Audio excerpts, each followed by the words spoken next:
Problem ये नहीं है कि हम इंसान हैं, प्रॉब्लम ये है कि हम इंडियंस हैं। इंडियंस की जो प्रॉब्लम है ना, वो बहुत ही बेकार है। आप इंडियन होकर जो है खुद को हिंदू नहीं कह सकते हो, कितनी बड़ी बात है। इंडिया में हर एक धर्म को जो है सम्मान की नज़र से देखा जाता है, ऐसा हमें सिखाया जाता है।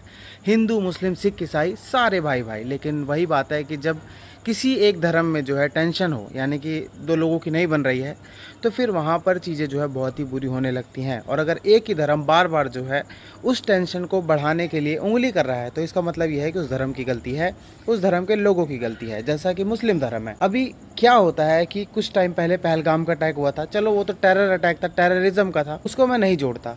लेकिन अभी फिर से मुंबई में जो है एक और केस सामने आया, जिसमें जैब जुबैर नाम का एक व्यक्ति जो कि 31 साल का था, वो यूं ही सड़कों पे निकल पड़ता है और 2 सिक्योरिटी गार्ड से पास के मस्जिद का एड्रेस पूछता है। जब वो दोनों नहीं बता पाते हैं तो उनसे उनका धर्म पूछा जाता है। जैब जुबैर उन दोनों सिक्योरिटी गार्ड से उनका धर्म पूछता है। जब वो हिंदू बोलते हैं खुद को, तब उनसे बोलता है कि कलमा पढ़ो। वो लोग कलमा नहीं पढ़ पाते हैं, वो थोड़ी दूर आगे जाता है, उसके बाद फिर से चाकू लेकर जो आता है और उन दोनों पर हमला कर देता है। इतने से रीज़न की वजह से सोचिए कि कितनी बड़ी बात है कि आप एक ऐसे देश में रहते हैं जहाँ पर सेकुलरिज्म की बात की जाती है, और सेकुलरिज्म का अर्थ जो है वो ये निकल के सामने आता है कि आप खुद को हिंदू भी नहीं कह सकते हैं। प्रॉब्लम सामने है आपके, और जो इसका सोल्यूशन है मेरे हिसाब से कुछ भी नहीं है।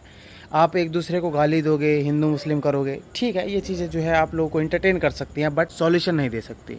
सॉल्यूशन सिर्फ और सिर्फ इसी से मिलता है कि दोनों कम्युनिटी, हिंदू मुस्लिम या फिर सारी कम्युनिटीज, हिंदू मुस्लिम सिख ईसाई, सारे के सारे मैच्योर हो जाएं और अपनी हरकतों से थोड़ा सा बाज आ जाएं। बाकी तो मुझे नहीं लगता सुधार का और कोई रास्ता हो सकता है इसके अलावा। तो सुधरते रहो और सुधार लाते रहो। बाकी ऐसी जानकारी के लिए मेरे कौन से जुड़ जाओ। धन्यवाद, बाय बाय।